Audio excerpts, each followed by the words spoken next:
SuperTalk Mississippi media production. Middays with Gerard Gibert is on the air. Middays with Gerard Gibert is powered by C Spire. Power your home or business with C Spire Fiber. To learn more, visit supertalk.fm/C Spire. C Spire Fiber powers SuperTalk Mississippi.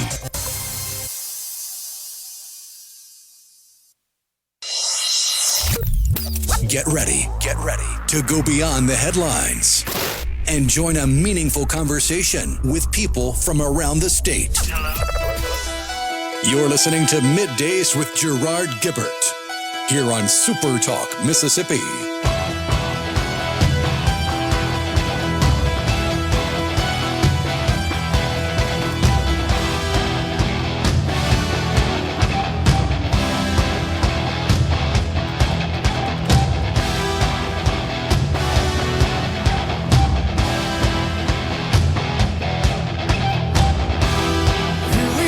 Good morning, everyone, and welcome to Middays, SuperTalk Mississippi.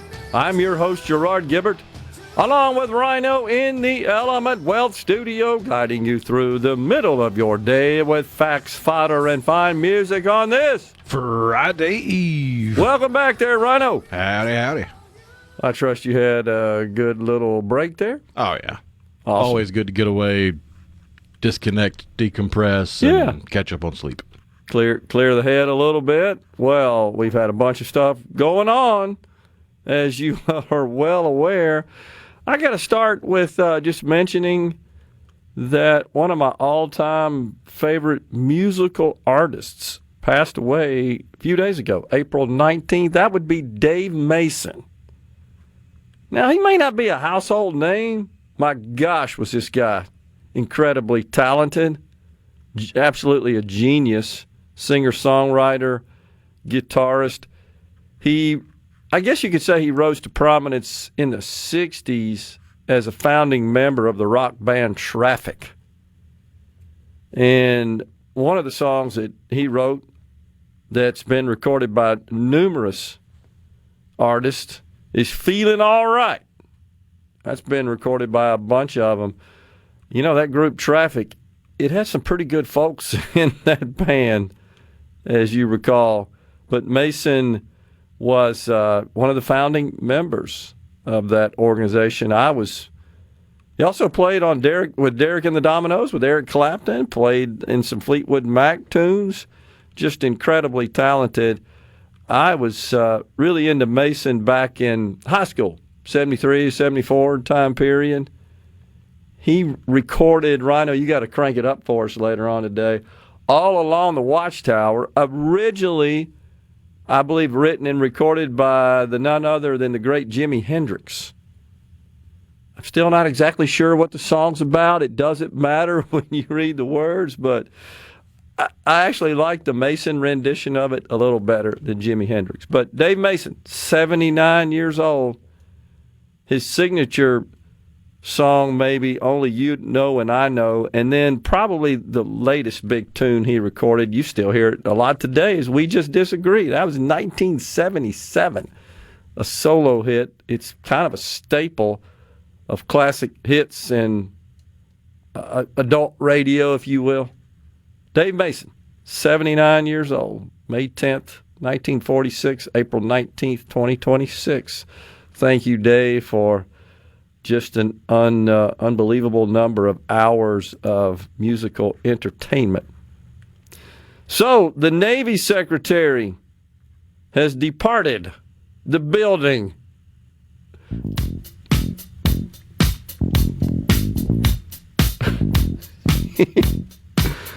I can't keep up with how many have made it to the list of the early departed members of the Trump administration. Little shakeup at the Pentagon. They don't have their top civilian leader. Now, let's see, Rhino, Mississippi has a bit of a connection to that particular federal post, right? Ray Mabus, once the Secretary of the Navy, former governor, former state auditor. Ray Mabus, Secretary of State John C. Fallon, Is that the way you pronounce it? I'm not sure I've ever heard it pronounced. Phelan. Could be felon, felon. Felon seems kind of weird, doesn't it? Way our language works. Effective immediately. The Secretary of War and Deputy Secretary of War said, "We are grateful to Secretary Phelan for his service to the Department and the United States Navy. We wish him well in his future endeavors. Under-Secretary Hong Chow will become acting Secretary of the Navy." Phelan. Okay, thank you. It's one of those that could go either way. It's proper name, given the spelling. Thank you. But apparently, there was some infighting with the top leaders there in the Pentagon. Those were kind of the subsequent reports once he had left the building, so to speak. He sort of clashed with the top leaders, including involving the administration's agenda to revive shipbuilding in the United States. So, John Phelan, fired after clashing with the top leaders. He is out of there. In the meantime, speaking of the Navy, the President of the United States, Donald J. Trump, he has ordered the Navy to shoot and kill any boat, and I'm quoting there, laying mines in Hormuz Strait. Shoot and kill. Ordering U.S. minesweepers to continue clearing the strait, quote, at a tripled up level. That's what he said. So we'll see if this gets the attention of whoever the heck is in charge of Iran at this point, because it's not really clear, I don't think. This thing just keeps dragging on, and it is certainly having an impact on the markets because it's having an impact on the price of oil, which yesterday touched $100, and I think last I checked, it's about $105. The Dow, of course, down as a result. Some other things going on, too, driving it down. The NASDAQ down 12 points. They both have been down much higher. The Dow down about 65 points. The S&P, all the indexes in the red. So West Texas Intermediate sitting at $94 a barrel, up slightly. But one thing's for sure is the price of the pump is starting to aggravate Americans. I think you have to be honest about that, and it could have political ramifications. The president, in his truth, by the way, his social media czar, the CEO, person who oversaw those operations, Devin Nunes, remember the ex-congressman from the great state of Florida? He's out. He has been replaced. I don't think those platforms have been making any money. So, it's the way it works. You don't wait till the next election cycle in the private sector. Oh, you don't seem to be making any money. You're gone. That's what you're paid to do. But the president said, with respect to ordering the United States Navy to shoot and kill any boat, he even said small boats, though they may be. He said their naval ships, in parentheses, are all in all caps there. 159 of them at the bottom of the sea. That's absolutely true. That is putting mines in the waters of the Strait of Hormuz. There is to be no hesitation. This will be something. What's happening here is he's breaking this country economically because no traffic flows through there. No shipment and delivery of goods, primarily oil. No revenue. It's what they rely on. So I do think this is a wise strategy without firing a bullet. Again, very similar to the way President Ronald Reagan broke the back of the United Soviet Republic there, the USSR, United Soviet Socialists. Isn't that what it stood for, Rhino, I think? USSR? That's what it was referred to back in those days. Because all the various provinces were united. Union of Soviet Socialist Republics. Union, not united. Thank you. So, he broke their back by just killing them economically. Finally said uncle. And they got out of the nuclear arms race business, and that's when the famous trust but verify refrain was commonly used, and then the wall came down. Mr. Gorbachev, tear down this wall. Who could ever forget that? A momentous occasion in the history of the world, no doubt. But all done without firing a shot. Might we see the same here? I certainly hope so, because I think that the longer this thing lingers, the more people get, I guess, a little agitated, let's put it that way, over the price of gas and the, of course, price of fuel being a significant input to virtually everything we consume in this country. And people just vote that way. So you gotta be cognizant of that. The president knows that. His inner circle knows that. And I think they're working towards that. Meanwhile, yesterday, Rhino, Will and I, of course, talked about the big vote in Virginia, the Commonwealth, on the redistricting, just passed by the narrowest of margins, 51-49, but it didn't take long for a Virginia court to say, not so fast there, Virginia. What a dang mess this is. Toto bumping us out of this segment. We've got Karla Tye, Director of Children's Advocacy Centers of Mississippi at 10:35. Stay with us.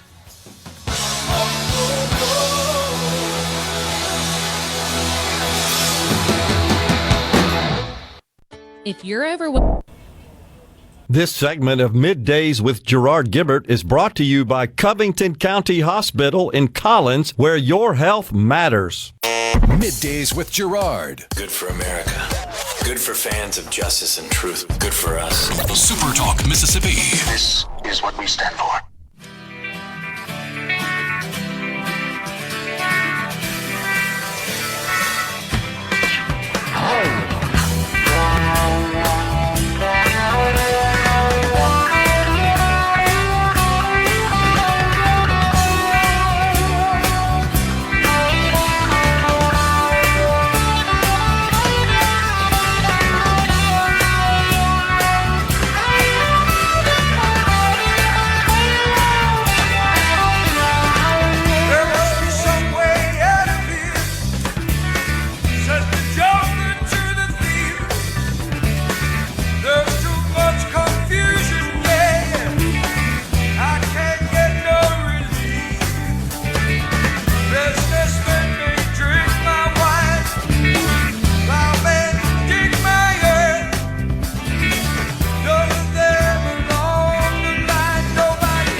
Welcome back, everyone. There you go, all along the Watchtower. Written by the great Bob Dylan. Covered by Jimi Hendrix, of course, and then this version by the late, great Dave Mason. So... Yeah, it was written in 1967 Okay. by Dylan. Okay. Hendrix covered it in 1968, and then again in 1969 at Woodstock. Yep. And then Dave Mason recorded it on his self-titled solo album in 1974. Okay. Gotcha. Well, that would have been when I was listening to it. I was telling Rhino on the break, of course, I had the LP and an 8-track in my car so I could enjoy it. And, you know, he tried to get the heads lined up so you get, because you'd lose some of the range, and I used to have to stick some cardboard in there to kind of jam it in to get them aligned on the heads.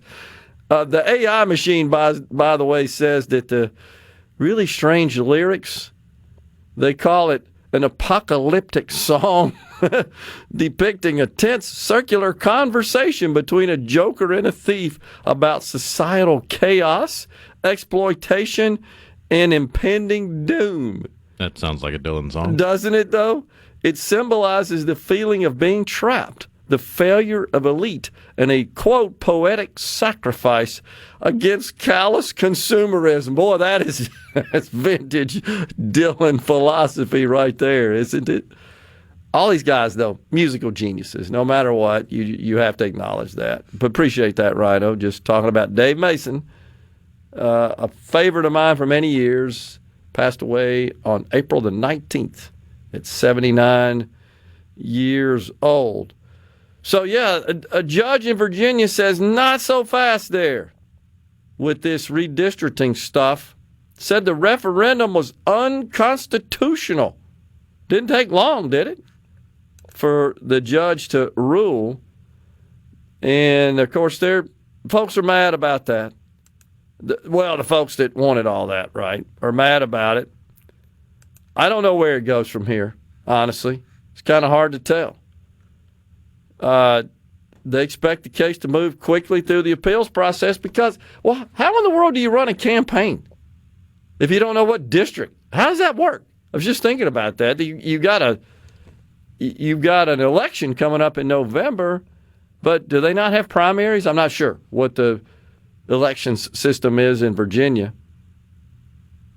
So, but it is expected that this thing's going to move through. Should the Constitution of Virginia be amended to allow the General Assembly to temporarily adopt new congressional districts to restore fairness in the upcoming elections?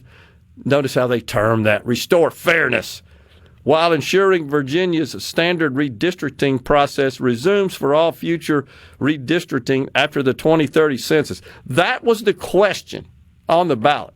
Do you think people even have a clue what that means? Some do. I don't mean to be so condescending in that respect, but that's a big, long question. That's like too many words that you're taught when you do sentences, right? When you write, you don't want to write one sentence that's like 6-line paragraph. That is. So I don't know where this is going, but and I know a lot of people have talked about let's redistrict the state of Mississippi to essentially draw out Benny Thompson's district. I get that. And nobody would like to see Thompson gone more than me. I think he is a detriment to the state of Mississippi, not an asset, a liability. But when we start playing this game, guys, don't think that the other states won't respond and do the same. So I don't know what happens. And yesterday, Rhino, we talked about kind of the net of California and Texas and Virginia, and I can't remember, maybe it's Ohio, a couple others that do it.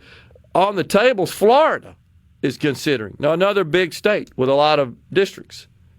And they're considering doing it. So you just get into this tit-for-tat deal, one-upping deal. I'm not sure how it all shakes out. You really got to know the map and the states and what could be accomplished. But I could see the state of New York acting to expand the number of Democratic seats they have, as an example, because their state's mostly Democrat and their legislature and their governor's Democrat.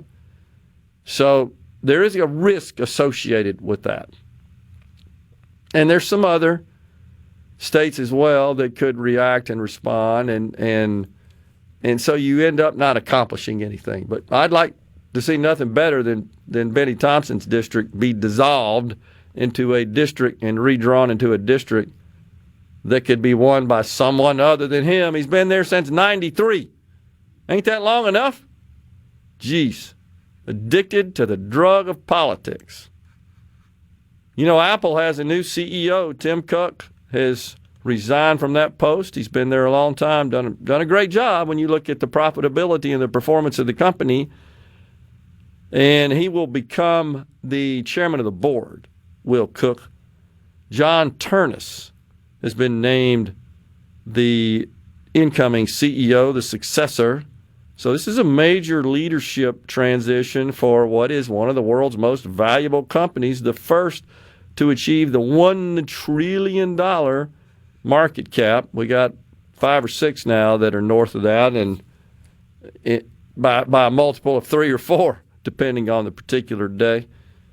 Microsoft, by the way, is getting clobbered, and that's just because though their performance is incredible, they've told the market in their guidance, we're going to spend a whole lot more money on AI. And so there's some concerns about that, the CapEx investment there.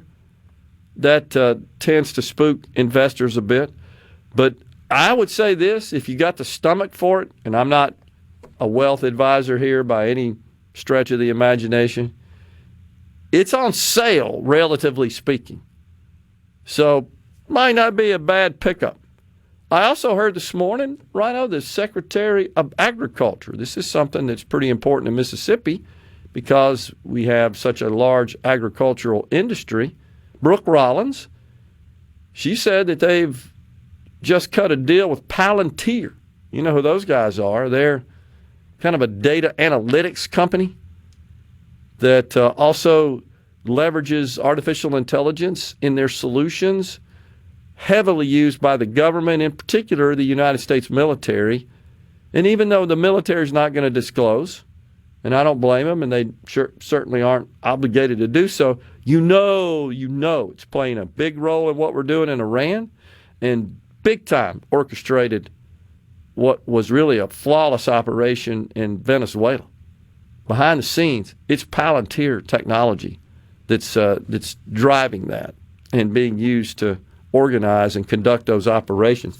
But what she said, and this is something we talk about all the time, is that to the extent to which the agricultural industry has to interact with government, in particular the federal government, it's cumbersome. It's tedious. Ancient systems, still a lot of manual communication and submissions.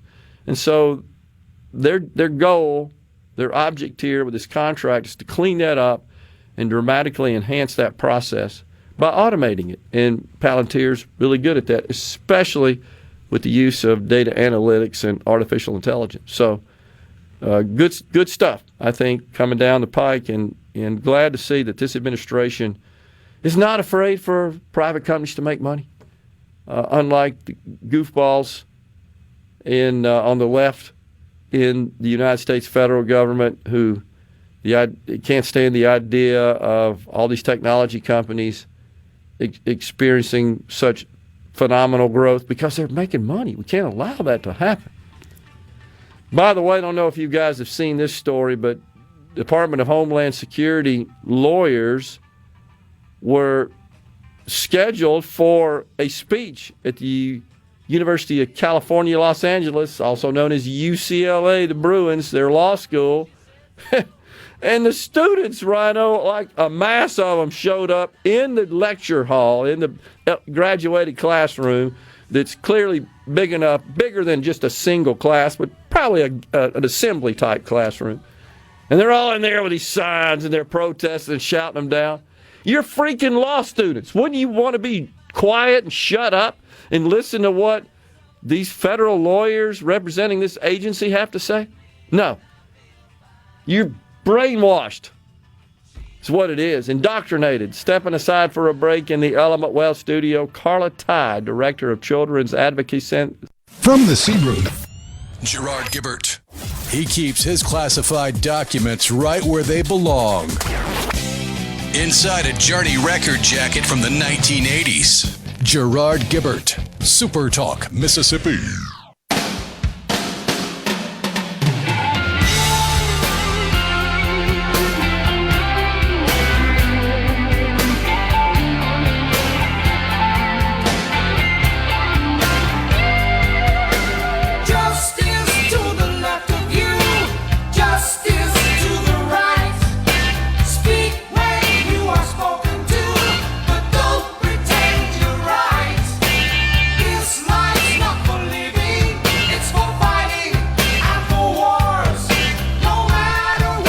Welcome back, everyone. It's Middays from the Element Wealth studio. We're pleased to welcome now Karla Tye, Director, Children's Advocacy Centers of Mississippi. Hey, Karla. Good morning. All right, so April is Child Abuse Prevention and Awareness Month. Tell us what's going on there. Well, I'm with the Children's Advocacy Centers of Mississippi, and we provide services to, last year, over 9,000 children across the state. And Child Abuse Awareness Month is a time where we bring attention to this important issue for children who've been victims of sexual abuse, severe physical abuse, human trafficking, witness to violent crime, because obviously this is a huge impact on our state when it comes to long-term health for our children and families. And so it's an important month to be able to bring some attention and help families understand what they can do and how to identify abuse when it occurs. How big a problem is this in the state of Mississippi, Karla? Well, on average, 1 in 4 girls and 1 in 6 boys are victims of sexual abuse. So, just to give you a kind of a quick stat there, 25%. So 1 in 4 girls, yes. And so we are trying to help families understand how to protect themselves, provide training for parents on how to identify abuse when it may occur, when someone's grooming them. But when we think about it, children have access now to, they're online. And so there's some shifts that we've been seeing with that who has access to children and how they're grooming children and able to have access to children. Yeah. It's just unbelievable. So is it, I guess, fair to say that our digital world and the fact that any child from anywhere on their mobile device can be accessed and can access others that have nefarious intent, that's kind of increased the occurrence of this abuse? Well, it is definitely made it easier to access children in so many ways because, think about all the kids that you see with some type of tablet or phone or some other digital access that they have in their hands. And so we encourage parents to obviously know what their kids are doing online. Yeah. If they're on any kind of social site, making sure that they're following them, friending them on those sites, having those same conversations about what they're doing online as they would if they were trying to say protect themselves from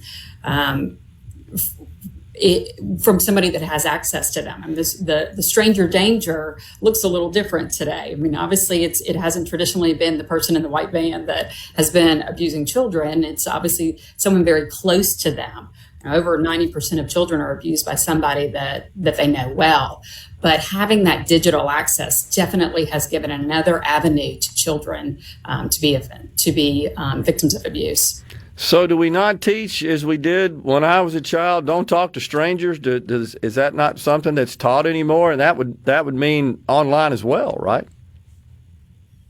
Well, I think, children start making friends online.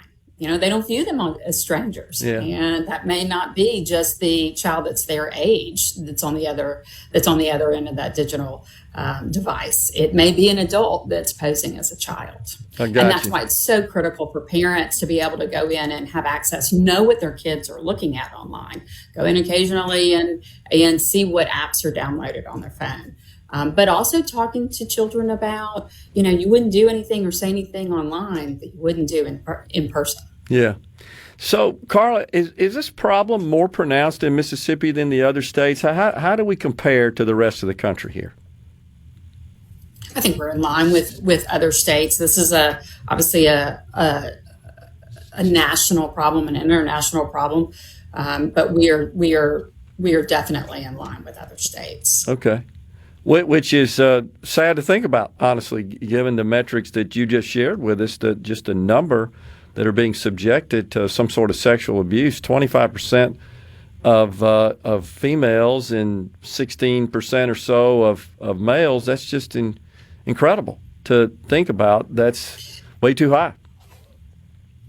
It is. But what I will say about Mississippi compared to some other states is we have a really, really strong network of child advocacy centers that are responding to these cases. And, I am very privileged to be able to work within this system. We have 15 child advocacy centers across the state that just do incredible work in responding and supporting the families and children when they come through their doors. Sure. They are, as I said at the very beginning, over 9,000 children were seen last year. Yeah. And so those centers are providing forensic interview services where they can help a child tell about that experience in a safe way that's non-leading, non-suggestive, and can hold up in court later on.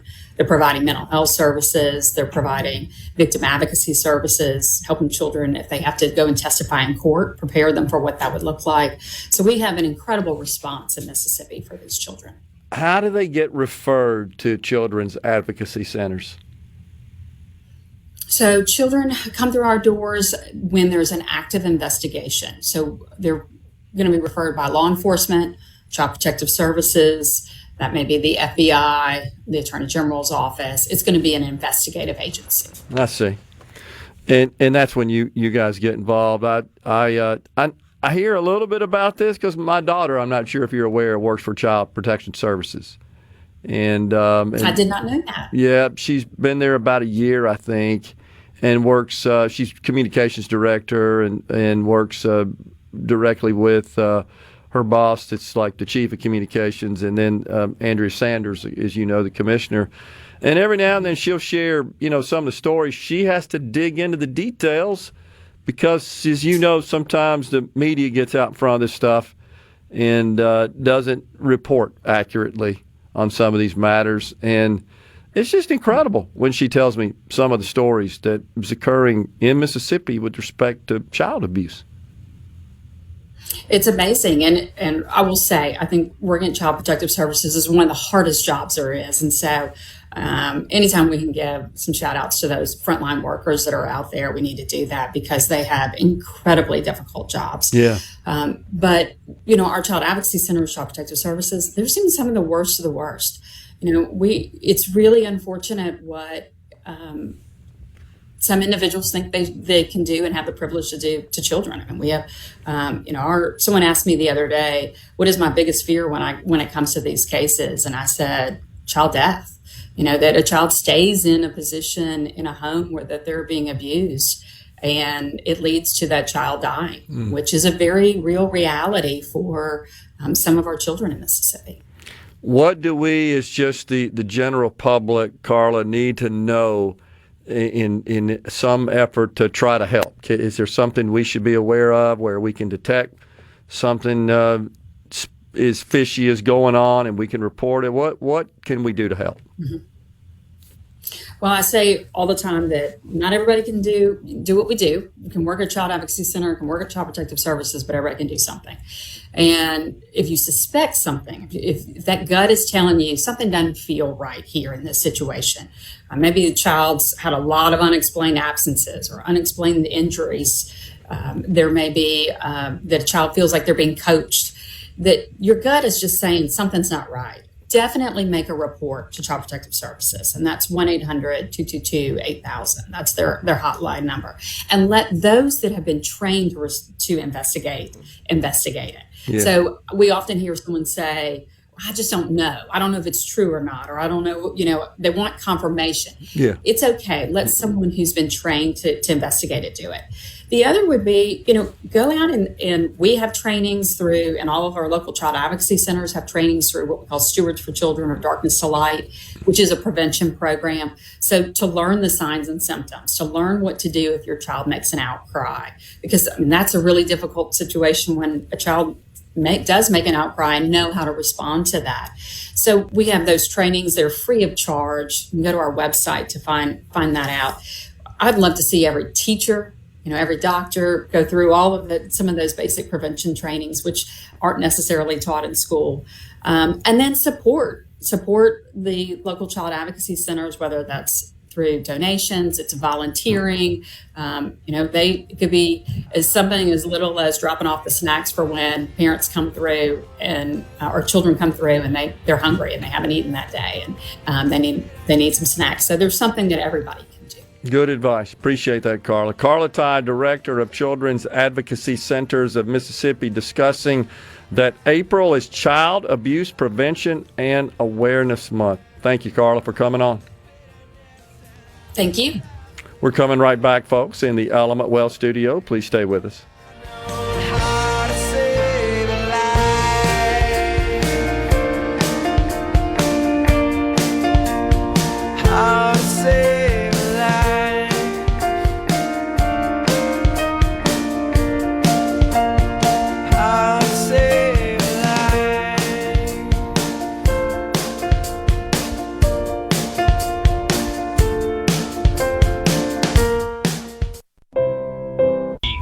This program.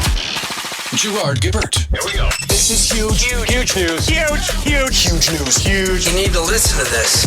Middays with Gerard. SuperTalk, Mississippi.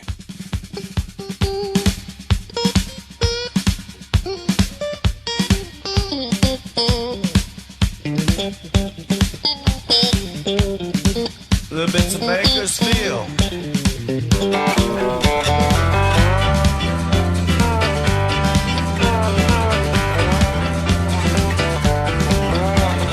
You know, of course, while you were gone, the news broke about the Southern Poverty Law Center. We're not surprised whatsoever. They will go to any length. But the meme universe has been hilarious, has it not? So I'm looking at one here that's it's got a photo of this is actually a white man dressed in a suit, and he's kind of got his hands extended and sort of that what me look on his face. And they got the Southern Poverty Law Center logo also next to him. In atop the quote says, "We pay people to be racist so we can fight racism." Oh my gosh. Unbelievable. The front page of the New York Post today is priceless. What does it say? They're so good. Hoodwink. It's got a Klansman giving a Nazi salute. His anti-hate group SPLC gave $3 million to racists they claim to fight. Oh, that's so good. I'm looking at another one. It's got Southern Poverty Law Center. It's a meme that's got 4 photos organized in like a equal quadrant. I'm working on hate crimes, and next to it, there's a female with a headband on, looks like a hippie. It says like stopping them, and then below, It's a Star Wars prequel meme. Oh, okay. And then below, it's someone clearly the headshot wearing a KKK hood. And she goes, stopping them, right? Oh, my gosh.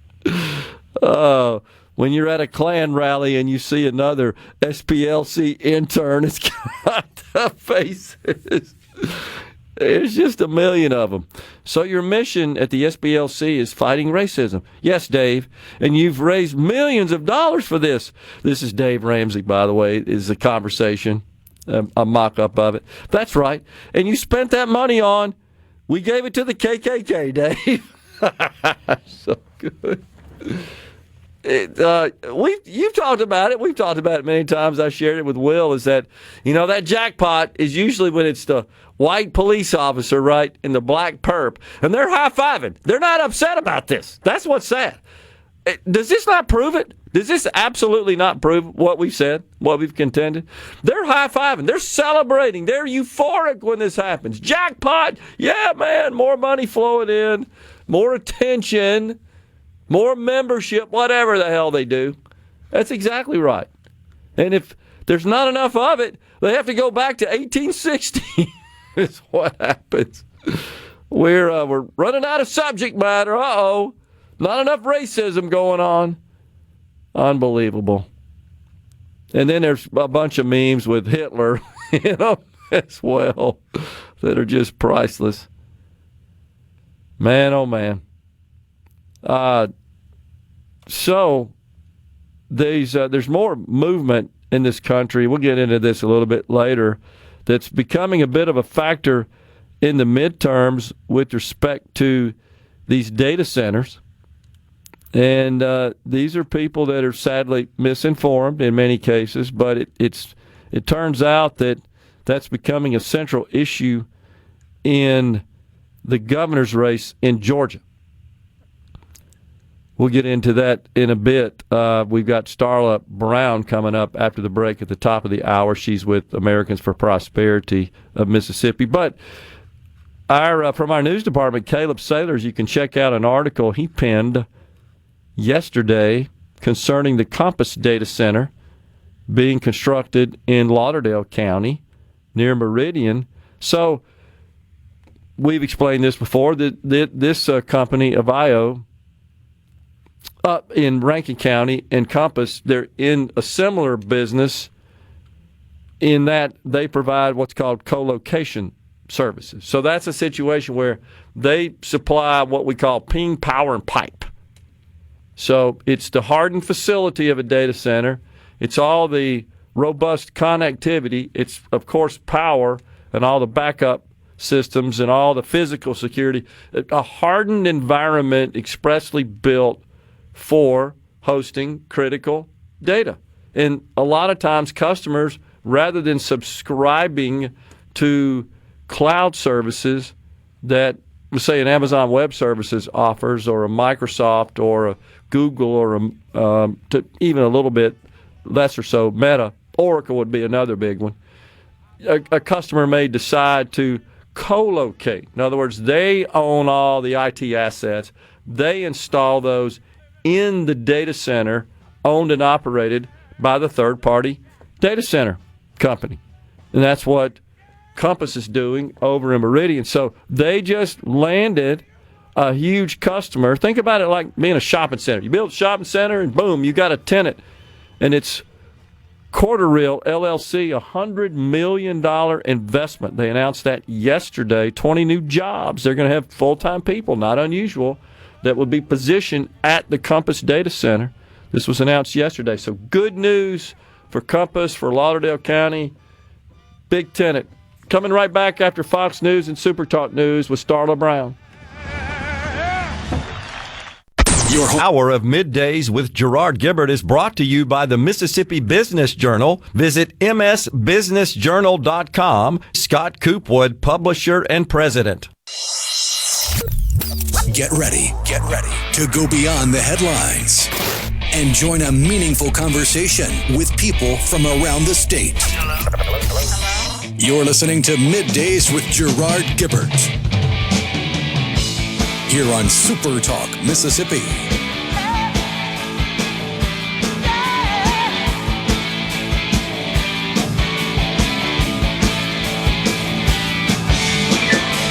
Welcome back, everyone. It is Middays from the Element Wealth Studio on this Friday. We welcome now Starla Brown.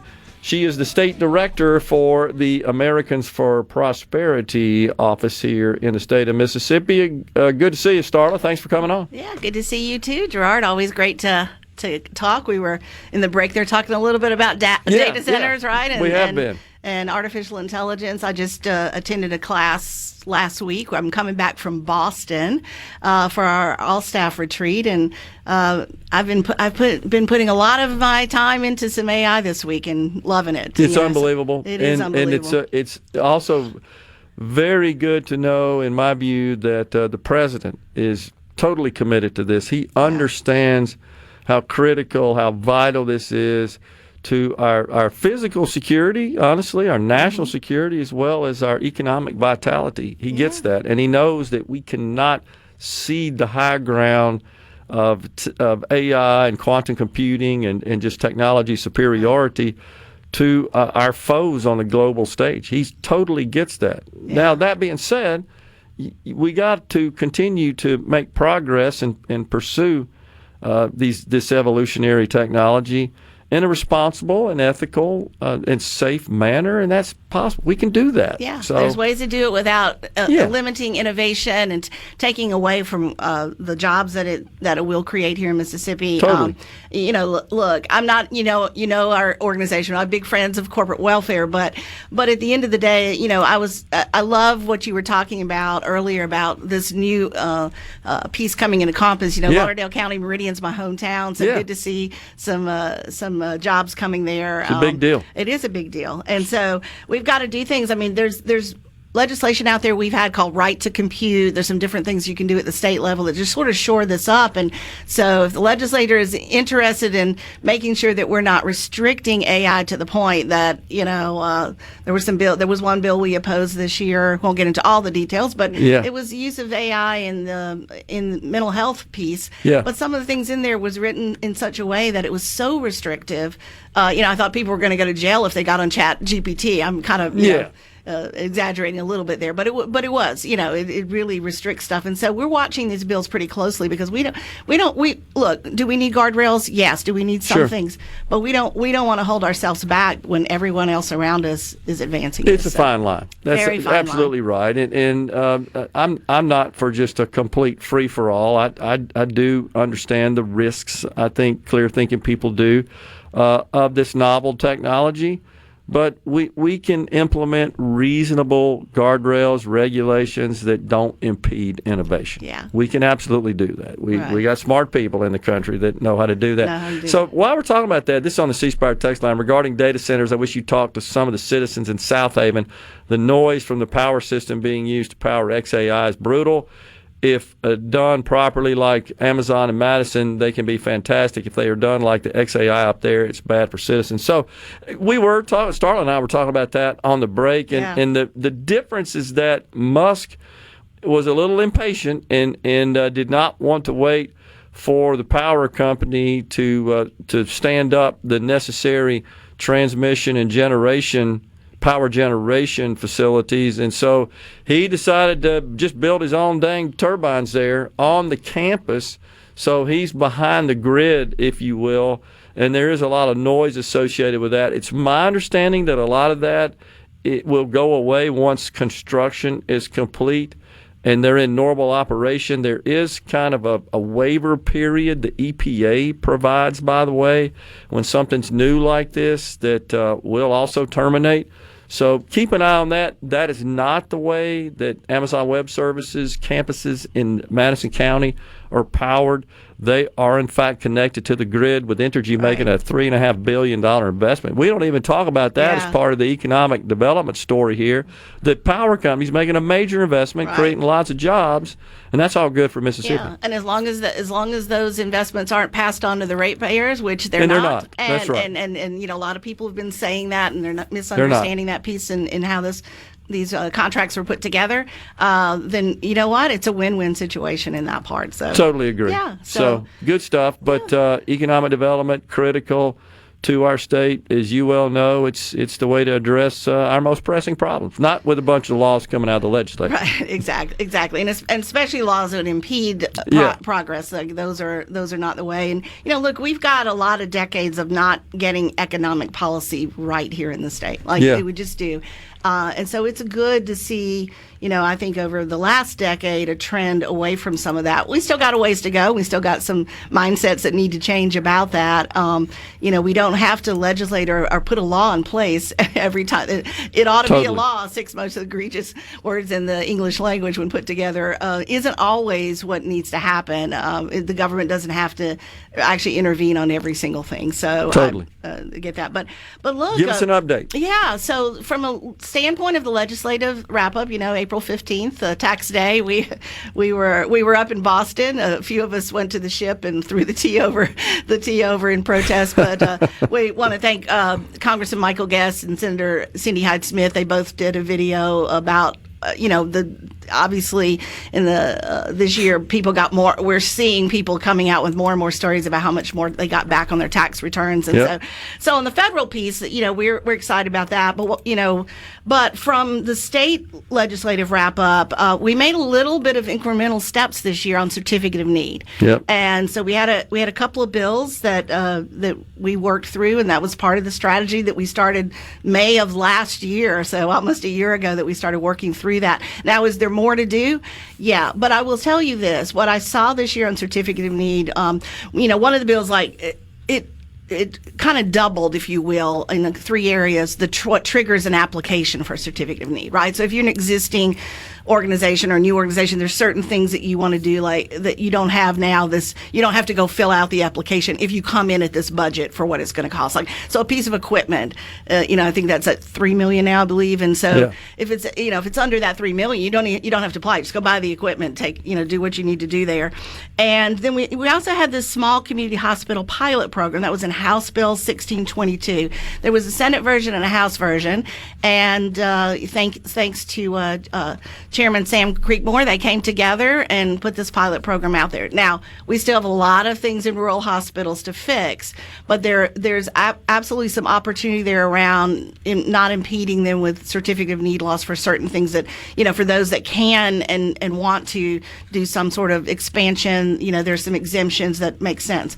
But what I saw this year, after working on this for a couple of years, pretty heavily for us, and last year a strong grassroots program on it, is we had more certificate of need bills filed this year than I have ever seen. Yeah. Bipartisan support, even some of the, like what Republicans and Democrats filed bills this year. And whether they were an incremental step or all the way up to what Senator Angela Hill did, which was a do away with all of it, which is obviously what I would love to see, is let's just get rid of them in general. We saw a lot of bills. Now, not all of those bills made it out, but we want to continue on, right? We need to continue to chip away with this. We need to take even some bolder steps, because I think what we're going to find here is it's just one of those unnecessary archaic laws that drives up healthcare costs. It doesn't lower it. And I actually posted on our Facebook, Americans for Prosperity Mississippi Facebook yesterday. Pacific Legal Foundation came out with an incredible study around certificate of need laws, looking at states that have eliminated them, states that don't have them, that kind of thing, and in between. And there was some amazing data in there that there's really, it's nothing bad's happening. Yeah. Good things are happening, actually. There's some data that supports that. So if you really want to nerd out, go to our Facebook page, pull up that study, read through it, or just go to the very end of it and read the conclusion and summary. It's protectionism. It's past its time. So there's a lot more we can do in healthcare that, there's not a one size fits all going to solve the problems we have in healthcare, but good policies that incrementally or boldly transform things, whether it's HSAs, it's making sure that these types of laws are gone. When you add it all up, it's a big impact. And so we want to continue working on that in our state as well. So, yeah. And Senator Cindy Hyde-Smith has been highlighting the changes in the Medicare reimbursement and has expressed deep concerns about how that might affect the healthcare industry in the state. I saw her testimony in committee. Yeah, so there there's some things out there that we've got to really start looking at these solutions, and we want to drive solutions as an organization. We're not here to support a bill, but and then there was something we talked about economic development. We got engaged with, and we kind of worked with the Mackinac Center on this. It was Senate Bill 2202. This was Senator Harkin's bill that talked about if we're going to give people these economic incentives, let's not let the unionization piece and right to privacy and that of worker freedom get engaged in that process. Hang on, we got a break. We'll keep talking. Okay. Starla Brown with Americans for Prosperity of Mississippi. Stay with us.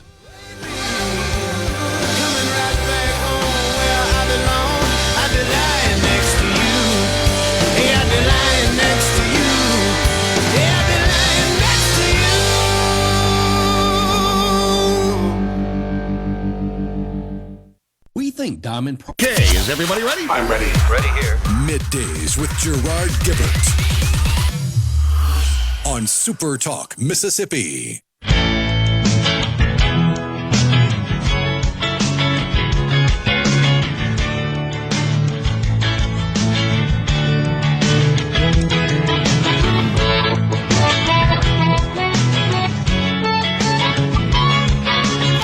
Welcome back, everyone. It's Middays from the Element Well Studio. We're visiting with Starla Brown. She is the state director for Americans for Prosperity. So you were talking on the break there, Starla, about some missed opportunities in the 2026 legislative session. What do you got there? Well, we had some movement in some areas. Obviously, education freedom for us has been a top priority. It will continue to be. We're not leaving that behind. We're going to continue to work on it. In fact, we're about to start a statewide program where we'll be at the doors talking about it. So, but House Bill 2, the Education Freedom Bill, it was disappointing to see that, not come out of the Senate for some more discussion. And whether that was to discuss the different pieces of it and figure it out. But two areas that have been important to us are the education savings accounts. They're not vouchers. I don't like to hear that word, as people say, "Oh, I don't support vouchers." I was like, neither do we. We support education savings accounts. There's a difference.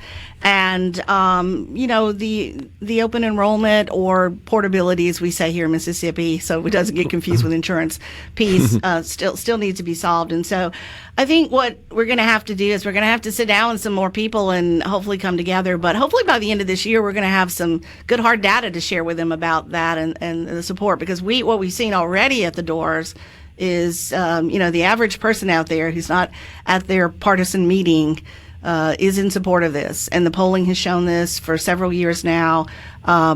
So we have allowed individuals support, Well, how do we get them to the Capitol? Because my sense of it is, I'm in the Capitol a lot during the session. There's nobody that supports this in the Capitol. There are tons of people that oppose it that are in their faces all the time. We actually, during select committees and even into session at the initial committees, we showed up. We had grassroots there. Well, you did, but school districts and superintendents and principals and folks in the school, the K-12 environment, and they're there just all over these people, and they're local to them, and so their influence is stronger. I think one thing you have here is with groups like the Parents Campaign who've been opposing this with the same message year after year after year.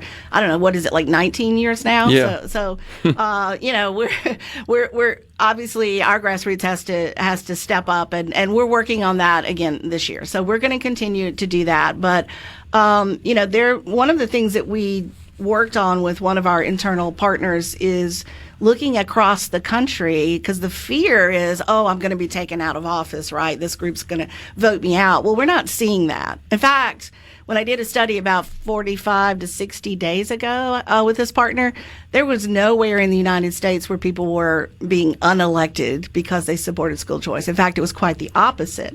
So, that's something else we're going to consider, is what does that look like? And, but look, families deserve to have this option. And this is not public money. This is taxpayer dollars.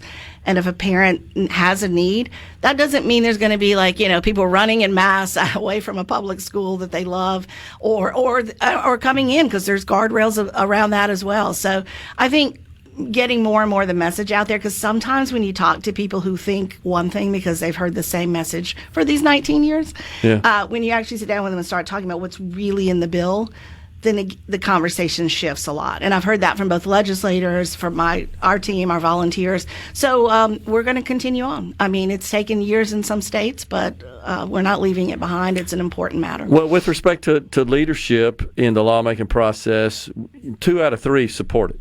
I think it's fair to say. The governor supports it. He said it as Absolutely. much. Obviously, the speaker does. Clear, and so does the speaker. Very succinct, very direct. The lieutenant governor does not.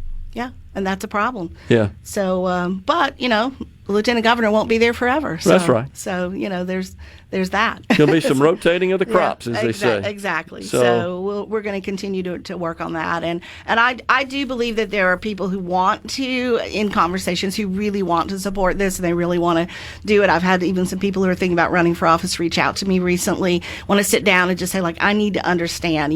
My school superintendent is really heavy-handed about this, and I'm happy to sit down with these people, and we're gonna work through that. But we're not leaving it on the table as something that's like, hey, well, we didn't, it didn't happen this year. So we're gonna keep going. We're gonna grow the grassroots for it as well. The other thing that was very disappointing to us was we had a small bill, but it's a bit of a transformative bill. The workforce has changed a lot, especially since COVID. You have a lot more people working from home. You have a lot more people becoming independent contractors. And we have just north of 250,000 independent contractors in the state. And we had a bill around what's called portable benefits. Right. Went through the House with a breeze. We appreciate the sponsorship of Representative Lee Yancey on that.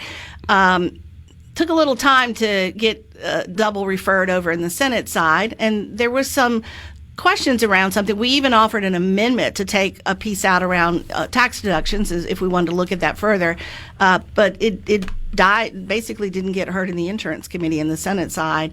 And, I think the lieutenant governor had some influence in that as well. And so our independent contractors now don't have the opportunity that it's passing in states all over the country, where they could have an account, keep their worker status as an independent contractor, allowing them for whether it's flexible work or just the fact that they want to be self-employed, and their hiring partner, right, who they've contracted with, could have deposited money that could go towards things like pay for health insurance, paid time off, all these things that are benefits that they don't necessarily have. It could be emergency cash for, like an emergency situation in your life. It could be put into a retirement account, those kind of things. So we don't have that. And we could have. we could have had that. And so we're hoping to bring this back next year and focus on it. But our independent contractors deserve that opportunity and not have to be in fear of their hiring status change. Well, there's always been this disparity in the tax treatment of health insurance. For example, if you work for an employer, that's deductible on your side as an employee, and the amount your employer pays is pre-tax. But with respect to in the individual market, you don't get that same benefit. Right. And so it's a disparity that needs to be corrected. Yes, yeah. And so this is just, it's a good little bill. It helps, those people. And like I said, there's 250,000 plus of those we've identified here in the state that fit into this boat.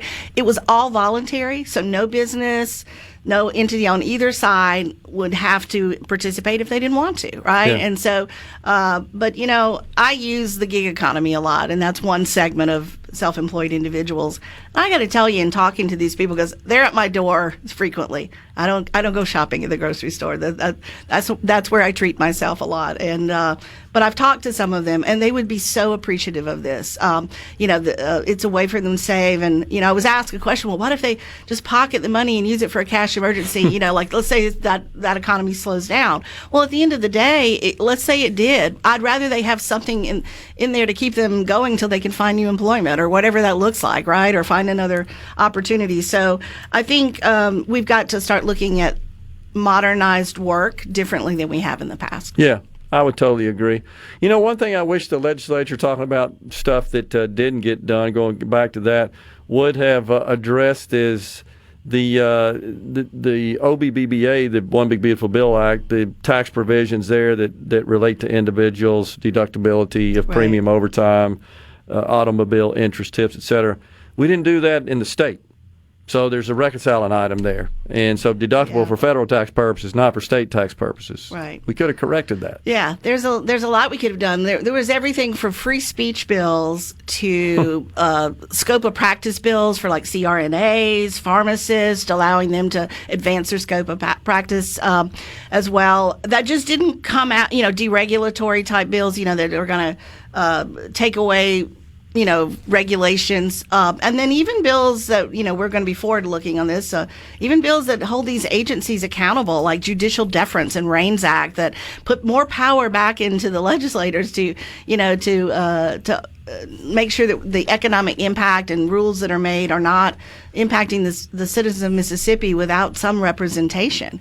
And so these type of bills just didn't get heard. They didn't seem important. And I when I look at, as I told you, I was doing a little bit of a debrief on everything we supported. And as I looked through those bills yesterday, I think one thing that stood out to me, I started thinking about what we did focus on and what some of the performative type bills, they look really good on paper. We helped out this person or that person.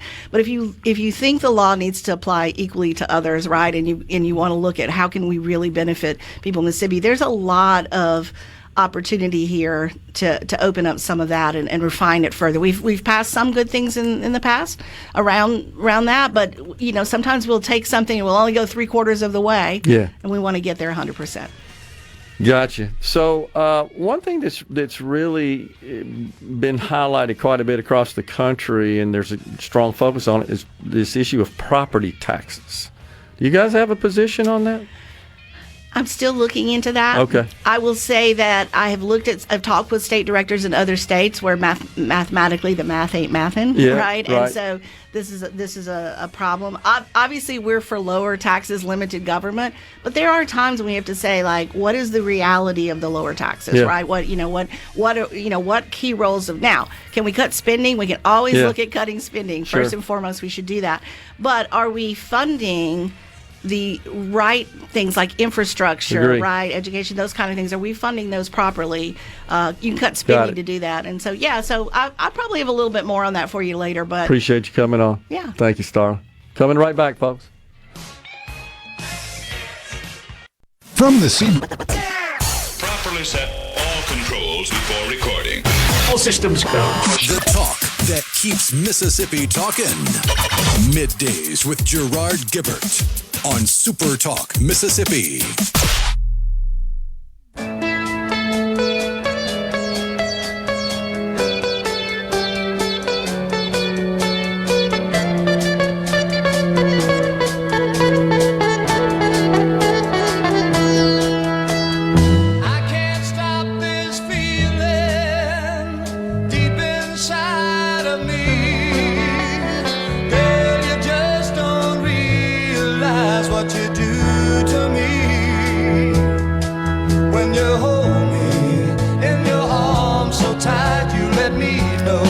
Welcome back, everyone. It's Middays from the Element Wealth Studio.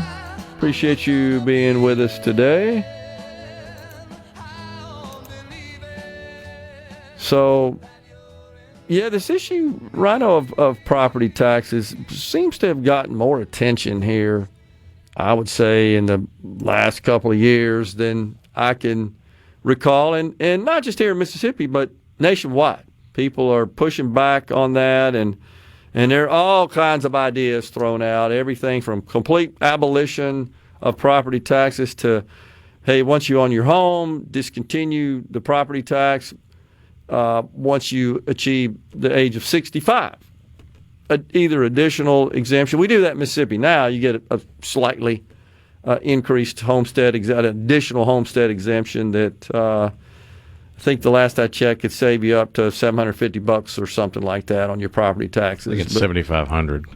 Well, that's the actual amount of exemption, but when you look at the average millage across the state, the net savings on your taxes amounts to about. You're right, though. The exemption $7,500 in the way we calculate the assessed value, but then applying the millage on top of that, which is 1/1000th of a dollar. That's what the millage refers to. That's the way we calculate and apply ad valorem taxes. So, but again, this movement in the country, Ohio is such a state where it's kind of sparking a national movement, and so I decided to do some research on that and how this came about. And there's this organization called the Committee to Abolish Ohio's Property Taxes. That's pretty straightforward. And this all started, they said, in the basement. The state leader is an individual named Leonard Gilbert, not to be confused with my name of Gibert. Said it started out in the basement with just one other member, Brian Massey. We had no idea we would have this type of impact. That's what he told the reporters there in Ohio. Not only in Ohio, but across the boundary to other states. Their goal is, quote, restoring the American dream ahead of the Republic's 250th anniversary. They go on to say foreclosures on farms, homes over tax bills put government first. He compared concerns over abolishing the status quo to those expressed in Up from Slavery, Booker T. Washington's autobiography. Freedom, Mr. Gilbert said, was actually more fearful than the slavery. Interesting, because ending an entrenched system causes automatic panic. That's absolutely true when you think about property taxes. And I've seen some political candidates out there discussing reforms. I think Philip Gunn, who's a candidate for governor, talked about that with Richard Cross when he was on with him last week. And I would suggest that any candidate that proposes significant property tax reform, since property taxes in the state of Mississippi, which is the case virtually throughout the country. So in Ohio, for example, all property taxes, just like it's the case in Mississippi, they fund counties, school districts, and municipalities. And anyone that proposes reforms should provide, just like we have to do in the private sector, you should provide pro formas showing the impact at the district, county, and municipal level. Whatever your proposals are, be they just reductions that are the result of additional exemptions, I don't know, limiting the millage, however you inject some adjustment into the calculation to reduce them or even fully eliminate, what does that mean to the budgets of the school districts, the counties, and the cities, the municipalities who rely on those streams of revenue to operate in the state of Mississippi? And then if the plan is, okay, well, we're just going to reimburse them from the state coffers, well, then what does that mean to the state? I'll give you an example. You know there's talk, Rhino, all the time about eliminating the sales tax on groceries. We did reduce it from 7 to 5. We are one of the only states that does tax groceries. But you've also got to keep in mind we have among the lowest sales taxes in the entire country. So you could increase the sales tax on everything that's not grocery and eliminate the sales tax on grocery just to keep the revenue the same, if that's the goal. But when you look at the amount of sales taxes collected on groceries, when I did the math on that, at the 5% rate, it's about $330 million. Well, that's a bunch of money to the state. And then you got to consider how much of that gets diverted down to the municipalities, because remember, sales tax diversions only go to the cities in Mississippi in which the transaction occurred. None goes down to the counties, none to the school district. But they would lose that revenue as well, some $50-60 million. And so if the goal of the state is to make them whole, the state would be out the total $335 million if they eliminated the sales tax on groceries. Now, I know there are a lot of folks out there who say, well, just cut spending. Okay, well, then they should not have increased teacher pay, as an example, this year, because that was $200 million. Just tell Medicaid, sorry, we can't do it, and then we default on our obligation to the federal government, and they'd send us a big bill or kick us out of the Medicaid program. That's why I advocate for elimination of Medicaid at the federal level, sending it down to the states and let the states design the program as they see fit, administer it and fund it, which would certainly be a burden on taxpayers. But it's a burden now at the federal level, and it's even a bigger burden by virtue of the fact that we borrow almost half of everything we send down to the states. That's just the way our federal budget shakes out. But this idea of significant reform, elimination of property taxes is gaining steam across the country. No doubt about it. There's a website, AXOH for Ohio, tax.com, AXOHtax.com. That group says their mission is to end the cycle where, quote, taxing authorities repeatedly come to the voters to secure necessary funds for essential services. They envision consistent funding of essential services and balanced and equitable funding for schools. And so the folks that created and started this movement, this Mr. Gilbert fellow says, eliminating the monstrous system of auditors and others would end that expense. So my suggestion to folks out there tuned in, go to the school board meetings if you want your property taxes cut. Go to the county supervisors meetings. Go to the city council meetings and tell them we want a break on our property taxes. But these candidates that are out proposing this, again, I'm all for it. But show me the money. Give me a pro forma. Show me a model that works, a sustainable model that works. It's one thing to just say you want to do stuff like that, to get people to vote for you, to support you. And isn't that a big problem in politics to start with? You just say whatever you got to say on the campaign trail to get people, yeah, I'm behind that, let's do it. And then you get off, oh, sorry, can't do that. It happens all the time. And it depends on which party as to what exactly is going on. That's true. Democrats campaign on being moderate and then govern radically. 100%. Whereas Republicans campaign on being radical and govern moderate. That's 100% correct. In the case of Ilhan Omar, they just flat lie. You know, we've said many times, liberals are really bad at math. They also lie a lot. So it's kind of a combination of the two. That is a toxic elixir, as the terminology goes. Well, yeah, we thought we were worth, but it's crazy the way that House financial disclosure works. Between this, and it's a big range. So it was like between $5 and $30 million, and all of a sudden now it's like $6,000 to $18,000 or so. I don't know. I can't remember, but it's a incredible adjustment that just got made overnight. I want to see perp walks. When are we going to start putting people in handcuffs for falsifying official documents like that? Oh, I just didn't know we made an accounting mistake. Horse hockey. And is it not just curious, Rhino, that it coincides with the lid being blown off this Somalian fraud?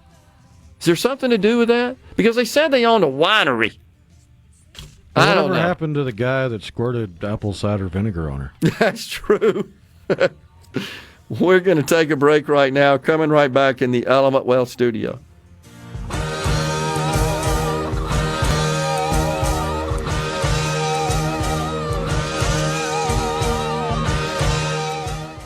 Polyumpa, Mississippi. Check it out. Let's do this. The talk that keeps Mississippi talking.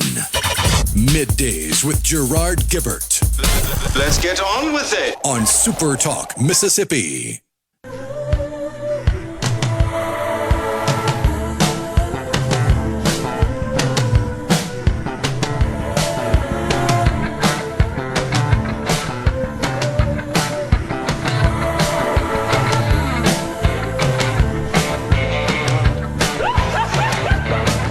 Welcome back, everyone. It's Middays from the Element Wealth studio. Little Kenny Loggins from one of the greatest movies of all time, Caddyshack. That was a classic, no doubt about it. We are in the Element Wealth studio. Are you thinking about or planning for retirement? Do you have a plan? Go to myelementwealth.com or call 601-957-6006 to let Element Wealth help you find your balance between income growth and guarantees. As always, the C Spire text line, wide open, 601-879-4395. Andy in Tupelo says, yeah, it's hard to take off work to attend these meetings of supervisors, school boards, and city council meetings and so forth. I hear you, Andy. Now, all counties and all districts, all cities, they don't all meet during the day. Many of them meet in the evening hours, so it might be possible to go. But give them a call. Figure out who your reps are and just express your concerns about property taxes. I can tell you what they're going to respond with. We need more money. We need more roads and bridges, and we got to pay the teachers more, and we need more of this and buildings. And I mean, just go down the list. I'm not saying they're wrong. I'm just telling you that's what they're going to say. And don't forget that their payroll expense is going up because of the PERS contribution. That's something else that they're being burdened with. So expenses going up, revenue going down is a hard thing. Could they operate more efficiently? Sure. Every organization can constantly and should be constantly seeking to improve efficiencies. Is it enough to offset the property tax revenue that would be lost with significant reform? Don't know. So I will tell you guys this. I took some time early in the legislative session just hearing a lot of people being frustrated with paying their car tax and property taxes, especially property taxes that are due in Mississippi by January 31st. And, now a lot of people have home mortgages and their property taxes are escrowed as part of your mortgage payment, and then your mortgage company pays it. But there are a lot of people that own their property. They pay those property taxes direct. They have to go to the tax collector and give them some money when they get that invoice from the tax collector showing the amount they owe. And if you look closely at your invoice, you'll see how that money is apportioned between school districts, counties, and or the school district, county, and city in which you reside. You may not reside in a city, thus you wouldn't be paying that portion, but you do a county and a school district. And the school district typically 50 to 55% of the total haul of property taxes, ad valorem taxes. So what I did is I just had this idea, well, what if we were to replace the ad valorem taxes on vehicles? That's something that is kind of like getting a root canal. People don't like that very much, especially since it's a big lump sum that you have to pay on an annual basis. You get the bill and you got to pay it, get your sticker, and keep your vehicle legal, if you will.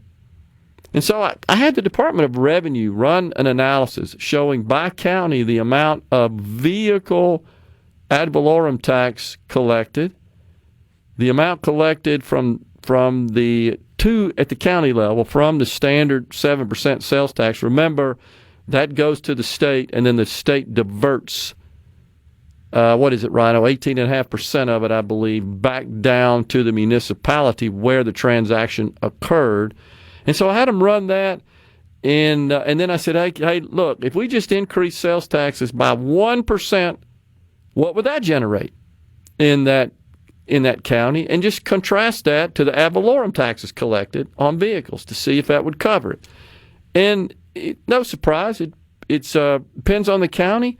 What did surprise me is just the large delta difference between those counties where 1% wouldn't generate a significant amount of additional sales taxes and those counties that would. So I'll give you a couple of examples here that sort of show the extremes.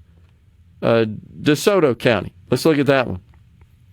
DeSoto County, the ad valorem tax on vehicles, $51 million. I think that's the highest, if I'm not mistaken. $51 million. 1% local add-on of sales taxes would generate $39 million. So you got a $12 million delta shortfall there. That means, just doing the math there, you'd have to raise sales taxes by 1.34% to eliminate the ad valorem taxes on vehicles, just keeping revenue the same. And on the other side of the break, with Fox News and SuperTalk News coming up, I'll share with you a couple of the smaller counties. One of those in particular that caught my attention, Issaquena, how that one modeled out. Coming right back in the Element Wealth studio.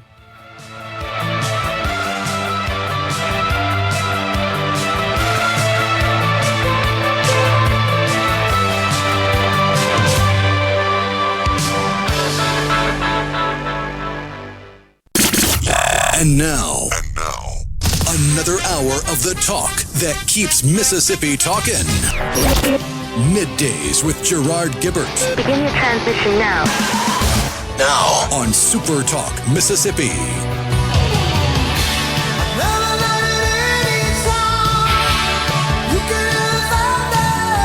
Welcome back, everyone. It's hour 3, the afternoon portion of Middays on this Friday Eve. Tomorrow, join Sports Talk Mississippi in Oxford to kick off the 27th Double Decker Arts Festival. It's a 2-day celebration of music, food, and art on the historic Oxford Square. The music lineup begins tomorrow with several acts, including Shane Smith and the Saints. On Saturday, it's a full day of music, food, and fun with Will Cole taking the stage Saturday night. Don't miss out on the fun. It's the Double Decker Arts Festival. For more information and to see the music lineup, go to visitoxfordms.net. So the Bears in charge today of the markets. The Dow now down 208 points. Traders are just looking for some clarity on this Iran situation. They ain't getting it, and they're very squeamish at the moment. Crude oil now up to $95.76, up $2.50 today. That's the West Texas. Brent crude just hit 104.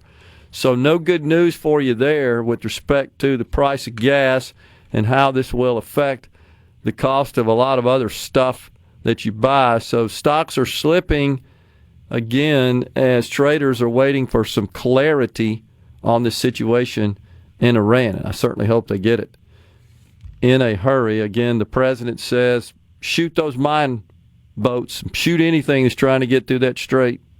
That's what he said. So I was talking about property taxes and just the prospect of replacing, dollar for dollar replacement of car tax. Something you don't hear a lot of positives about is having to hit the hip once a year to pay the county tax collector for your car tags in Mississippi. Well, I just shared with you before the break a couple of counties, Madison and DeSoto, a couple of big ones there. Here's a small one, Issaquena. This one shocked me. So, turns out Issaquena County collects $350,000. $350,000 on ad valorem taxes on vehicles. 1%, an additional 1% sales tax would generate $7,800. Just a little short there. I found this hard to believe, but this is directly from, folks, the Department of Revenue. $7,800. So to replace the ad valorem taxes on in Issaquena County on vehicles with sales taxes, you'd have to increase sales taxes 40 percentage points. That'd be insane. I just find this hard to believe, but that's what the data shows here. Itawamba County is another interesting one. A 1% sales tax would generate $2 million, but the ad valorem taxes on vehicles is roughly $5 million. So you'd have to have a 2.5% increase. Jackson County, you would have to have a 2%. Just looking at the numbers quickly in my head here. Just some examples for you. I didn't look at is Hinds County. Curious about that one. Not all that bad. 1% would generate $35 million. You need 46, so you'd have to have 1.5 roughly. Not quite 1.5, 1.4. But just an interesting analysis, just for information's sake. And this is just ad valorem taxes on vehicles. We didn't get into real property ad valorem taxes. Haven't done that. I wanted to start with this one, with the DOR. So any discussion, again, of trimming property taxes, which are a primary source of revenue for school districts, counties, and in cities in the state of Mississippi, any discussion of that should be accompanied by detailed pro forma financial projections. That's what a pro forma is. Projections of the impact of those reforms, both from a revenue and an expense perspective at the district, county, city level, as well as the state level. If the plan, in fact, is to make the school districts, counties, and cities whole, just like they did with the sales taxes to the cities on groceries. You remember that, Rhino? Now, that cost about $40 million a year. But when you start getting into this kind of money, that's a whole different ballgame there. And I was a little shocked at how much would be needed, honestly. Benton County is another kind of small one. $244,000 is how much more they would collect if they increased sales taxes and kept that total 1%, $244,000. But the ad valorem taxes on vehicles, $1.5 million. So it's 7 times as much. Bolivar, 4.1 versus 7.7, so it would take about a 1.6% increase. Not all that terribly bad. Carroll County, $249 to $2.5 million. That would take a 10% increase, 10 percentage points. In other words, instead of paying 7% at the cash register, you pay 17%, but you wouldn't have any ad valorem taxes on your vehicles. Just curious how people feel about that possibility, because it is legacy belief and time-tested principle from a conservative perspective that consumption taxes are more fair than any other form of taxes. So this is a way to replace onerous property taxes with a consumption tax. It's the numbers are a little shocking to me, especially like when we talked about Issaquena a minute ago. So anybody that's talking about this needs to provide detailed financial support and explanation of how this would be achieved. Otherwise, they're just throwing stuff out there at you to get you to vote for them. And that's a different story, and we got way too much of that. Something else that's going on at the federal level that might be of concern to conservatives is this notion of the federal government bailing out Spirit Airlines. Looks like that's going to happen. Spirit Airlines, interesting history on Spirit Airlines, where they started. In 2019, they made money, and they did for a couple of years subsequent to that, but they've been trending downward ever since. Not really a pretty picture. Let me get the data here for you. Back in 2019, that's the last year they were profitable. Last year, 7 straight years of losing money. You got to believe, Rhino, the radical Democrats in Congress, they're celebrating this, right? They lost money. That's great. It's insane, honestly. So they made $300. Wasn't it Biden and the Democrats that stopped them from merging with JetBlue? Yes, and that's exactly where I was going. That maybe in this case, because government largely caused their problems, I could see where maybe some sort of financial assistance from government is warranted, is justified, when they, in fact, imposed policy or decisions that caused you problems. So they made $335 million in 2019. That's the last time they made money. And then in February 2026, they reached a deal with creditors to exit bankruptcy that they had previously filed. They shed more than $5 billion in debt as a result of that. So they filed a reorganization plan aiming to exit Chapter 11 by early this summer. But the problem is the war in Iran has caused jet fuel prices to soar, and that totally threatens their restructuring plan. So that's the deal with Spirit Airlines. You could, again, make a tacit conservative case that, hey, government put us in this predicament. They need to help us out. But it looks like at this point they're going to get a lifeline from the federal government that could be significant to keep them afloat. And just curious as to what people think about that, because in general, I know most folks, certainly on the conservative side of the aisle, oppose any form of government bailouts like this. So it looks like it's going to be roughly $500 million. That's what the Trump administration appears to be postured to offer the struggling airline. $500 million. Interesting. The something else that kind of hot off the press is it looks like the Trump administration is going to loosen restrictions on medical marijuana. You've seen this, Rhino. The rule would... It's rescheduling it from Schedule 1 controlled substance to Schedule 3 controlled substance. That's right, yeah. Allow for more research and treatment options. That's what the proposal is. It moves it out of the bucket with LSD and heroin and moves it into the bucket with stuff like steroids. Makes sense. Coming right back in the Element Wealth studio.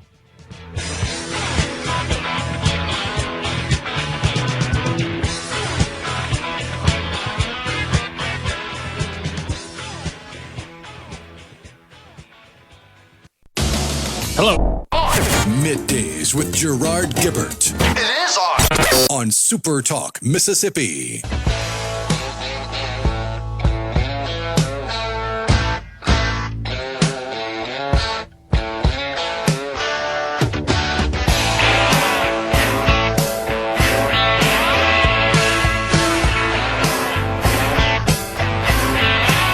Okay, this one shocked me.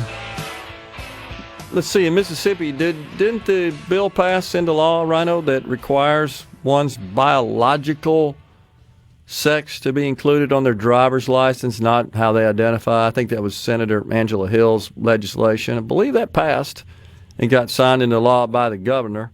I mean, that doesn't sound like a big deal, but to some people it is. They don't want their biological gender. They'd rather have the gender to which they identify. Yeah, that was signed into law in April. Yeah, last week, I believe, or the last day that the governor could sign legislation after it was transmitted to his office. So the Montana Supreme Court. They ruled that it's, quote, transgender discrimination. So now we've elevated transgenders to a special protected class to require that a person's birth certificate match their biological sex. Their birth certificate. That's discrimination. Birth certificate? Surely they're talking about someone who seeks to change it after they're born. They're not talking about when they're born, I pray tell. How nutty is that? Montana, not a place you'd expect to see something like that. There's a meme underneath that post. God created man and woman, and it's got what appears to be a depiction of Adam and Eve in the Garden of Eden, right? And below it, it says, Democrats created all the other genders. That's actually pretty accurate. Another one says, that awkward moment when you're so self-righteous that nature appears to be a bigot. How accurate is that? This is just bizarre to me that this could happen in a red state, but there's some people that live there that chimed in and said, yeah, it has a leftist tilted court, and they increasingly issue leftist judgments. They say, look at their recent rulings on environmental rights, clean and healthful environment clause, voting access, criminal procedure, etc. Said that there's some Democrat strongholds in the state, in Bozeman and Helena and Missoula. Interesting. That just kind of blew me away that in Montana they couldn't get something like that through without the court turning it over. How nutty can that possibly be? We were talking about Ilhan Omar and her little accounting error there earlier. She also won't talk to reporters about it. In fact, she's quite indignant with reporters. She lashed out at one who asked her a question about her wealth discrepancy.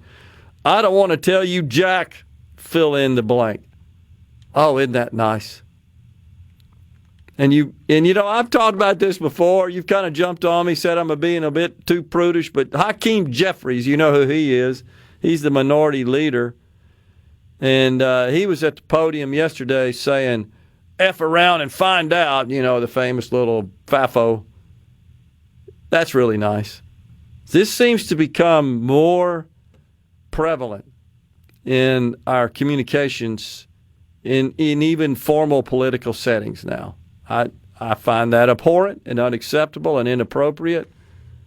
Some people may say I'm just being a little too prudish about that. That's fine. You're not going to win over the young votes by policing curse words. I get it. That's my standpoint. I understand. And I would say that. But then again, neither side, neither party seems to really give a rat's rear end about anybody under the age of 45. That's true. That's absolutely true. You know, maybe you go to TikTok and do that to appeal to the young folks and engage in some of the potty mouth, some of that sort of language. Maybe that makes sense in that environment. Not when you're in the House of Representatives, in my opinion, and not as a House member interacting with the media. I just don't. I would just remind you that there was one point in our history where fisticuffs and duels were a common occurrence in the House of Representatives. That's absolutely true. I'm fairly certain blue language is not going to bring down the Republican. I hear you. I get it.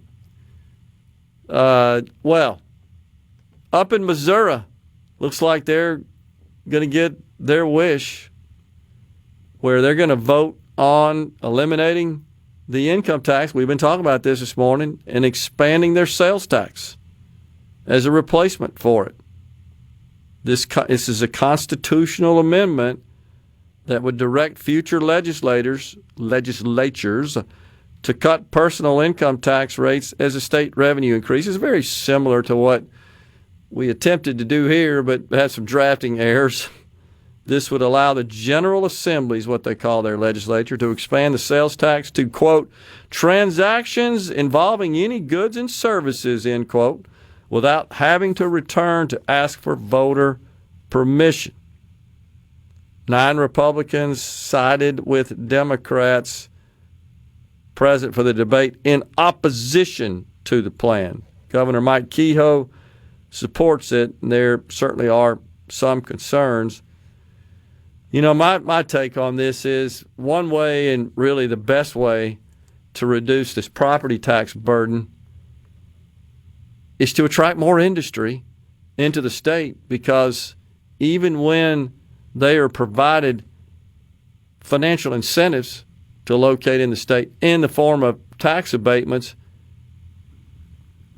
there have not been any that I'm aware of that included complete waiver of property taxes. They may pay what's called a fee in lieu of, that's just a discount on the property taxes, but it's still a significant amount. And I've said it before right here in my home county of Madison, I have encouraged, shall we say, our supervisors to cut the dang millage, given that all this newfound revenue from Amazon, it should be a runway for that. They should pass those same savings on to residents of the county. Amazon's going to pay a ton of property taxes to the school districts in which their assets are located. That would be the Canton Public School District, the Madison Public School District, Madison, and then, of course, to the county itself and to the city of Ridgeland, the city of Canton. All you guys, all you various governing bodies of those taxing authorities should be considering reduction of property taxes. You're going to have a lot of newfound money that's going to increase your revenue substantially. So pass on in the form of savings an amount that would offset that to the taxpayers. That's the thing to do. Now, I'm for investing in some quality of life assets that I think are critical to attracting and retaining young people. I think we should earmark and dedicate some of those new monies to that purpose. And maybe it even makes sense to enact law to that effect that would require projects over a certain amount that generate all these new tax revenues, property tax revenues to the counties and cities to be earmarked, carved out for investment and quality of life assets. It's the types of stuff that young people are looking for that they find in other communities that are a little more rare in the state of Mississippi. It would be something that I could certainly support, and I would encourage lawmakers to think about for sure. But you see what's going on across the country. There's some tax reform revolts going on, and understandably so, especially with inflation and the price of stuff going up. People are looking for a break somewhere, somehow. Taxes are a good way to deliver some sort of cost savings to the households in the country. And that's why these movements are starting to gain steam. With the exception of the blue states, where those legislatures, those lawmakers, those even local governing authorities are seeking to increase taxes across the board. Wealth taxes, property taxes, income taxes, sales taxes. They ain't met a tax they don't like. Give me more, give me more, give me more. It's ridiculous. Never satisfied, never enough, and never any consideration of cutting spending, ever. Coming right back with CCR bumping us into this segment. We got half an hour of middays remaining. Stay with us.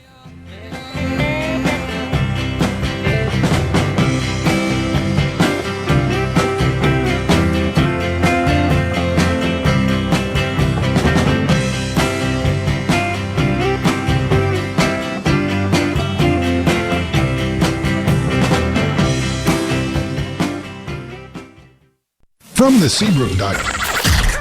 Come on. Middays with Gerard Gibert All right, we are back. on SuperTalk, Mississippi.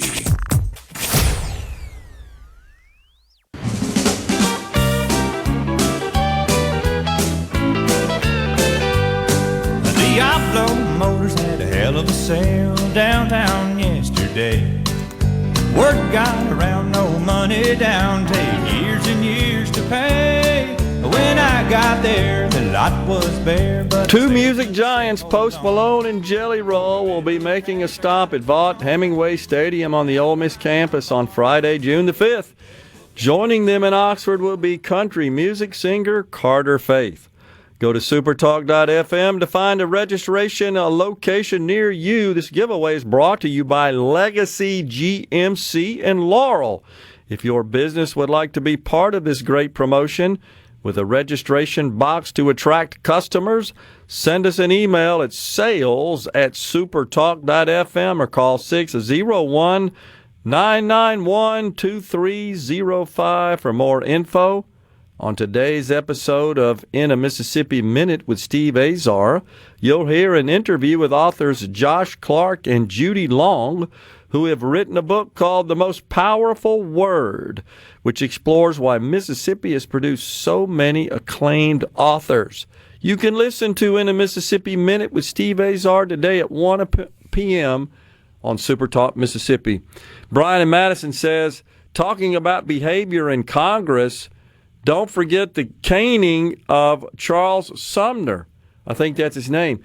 Yeah, I do believe that's right. The senator from Massachusetts, as I recall, he was a Republican that was anti-slavery, right, Rhino? And the pro-slavery contingent there in the U.S. Senate started caning him right there on the floor, right? If memory serves, he had a back and forth with somebody from Illinois, a Douglas, and Andrew Butler was the main person that he antagonized. Butler was from South Carolina. Okay. And it was Butler's cousin first removed or second cousin or something like that was also a representative. I want to say his name was Preston. He was the one that did the caning. Okay. Beat him upside the head. He couldn't see because he had blood in his eyes. He got up and wandered away unconscious, and then kept getting beat with the cane even after the cane broke.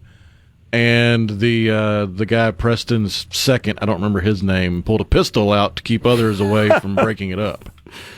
Gosh, 1856, right, is when that incident occurred.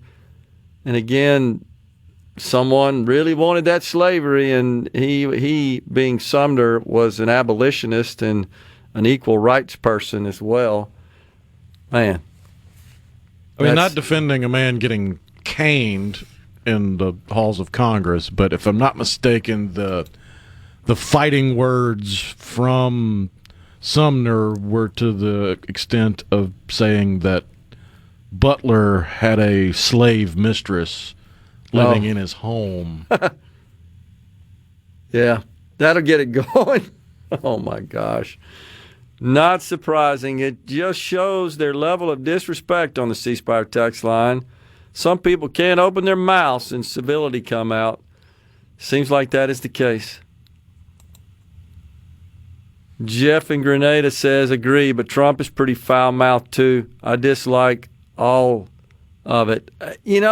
I don't see him doing it in public quite as much, though, Jeff, I guess I would say. I hear you. And look, I'm not being a prude in this respect. I understand what happens, certainly with the locker room talk and behind closed doors. I'm not going to tell you I'm a saint in that respect either. But I still kind of hold to the values of not in front of females, not in mixed company, not in public in general. That's just me, and I get it. But now that it seems to have been not only crossed over into our political realm and quite a bit, but it being used in ads, political ads, just like lots of it. Casey says it's unprofessional. Joey, the trucker, says that war is BS on the count of fuel prices going up over here. I know the market's up, but it's still BS. Well, the markets aren't up. You're talking about the stock markets, Joey. I hear you, though, man. Again, my position on this is if we can achieve the intended outcome, which is to just rid the world of the menace of Iran and the threat that it poses on a daily basis and has posed for many years, sure, this would be a worthy investment. My concern is there a way out? Is there a resolution at hand? That's the only concern. And I'd like to see the president offer a little more insight on what the plan is. And now I also get that may be back office strategy that is concealed, that he doesn't want to share with the world. I understand that as well. But at this point, they do seem to be unyielding and unaffected and dug in and not really willing to negotiate. You think that would have already happened. Now, maybe this new order today, instructing the Navy to blow up these ships if they try to pass through, will that have an effect? I'm not sure. You would like to think so, but so far nothing seems to have fazed them. I'm not sure if we know where the enriched uranium is and if there's a way to seize on that, remove it from their hands. I don't know. That would certainly get it going, though. You would think if we can find the heartbeat of a downed airman I agree. in the middle of the desert from thousands of miles away, yep, we could find uranium. You would think. And it would be hard for me to comprehend that we haven't been tracking this for a long time. That we've got all kinds of high-tech surveillance on that country, as we do the entire world, but certainly hotspots like that and in countries that pose a significant threat to us and the rest of the world, that we would know about these movements and act accordingly. I don't know. Don't want to second-guess that. It's just a thought.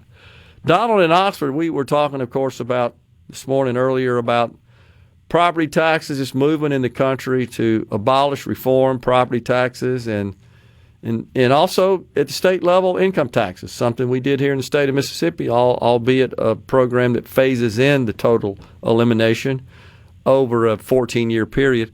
He says, you would be blown away at the number of farm shops and farm suppliers that reside just across the county line from Missaquina County because of their ad valorem taxes.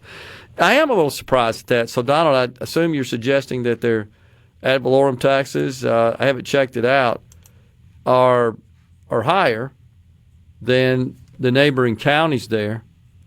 And that would be, I would assume, in reference to real property ad valorem taxes. That would affect the suppliers themselves who do have real property assets that are subject to ad valorem taxes on real property.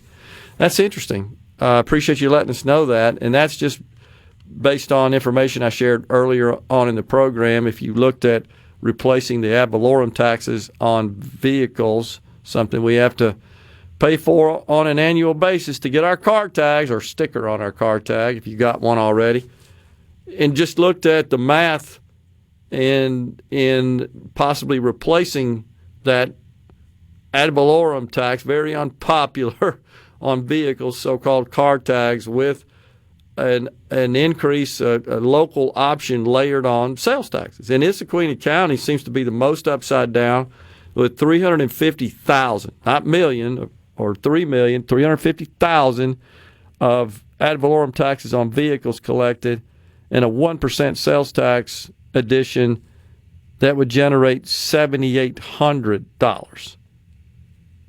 That sort of blew me away. So you're talking about a significant increase in property taxes, sales taxes, to offset the loss of property taxes on vehicles.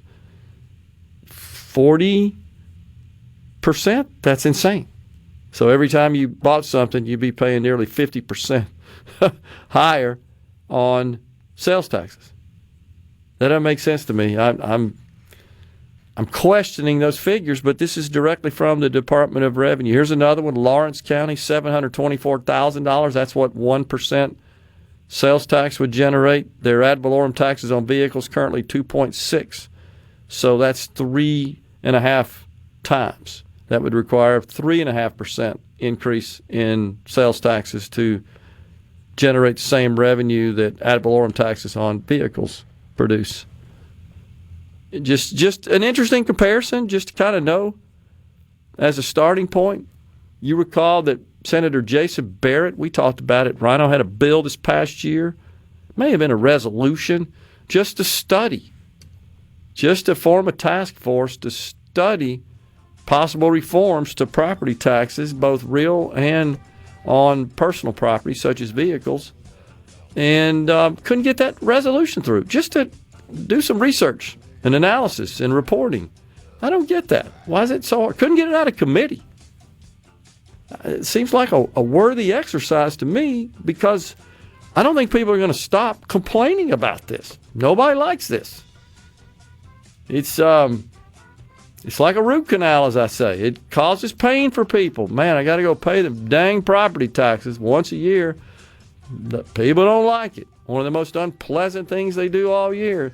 At a minimum, isn't it worth just studying it a little bit, reporting on it, and exploring alternatives and options? Coming right back with a final segment on Midday.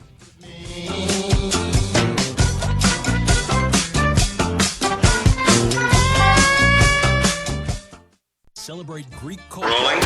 Middays with Gerard Gibert. What? This is so awesome. On SuperTalk, Mississippi.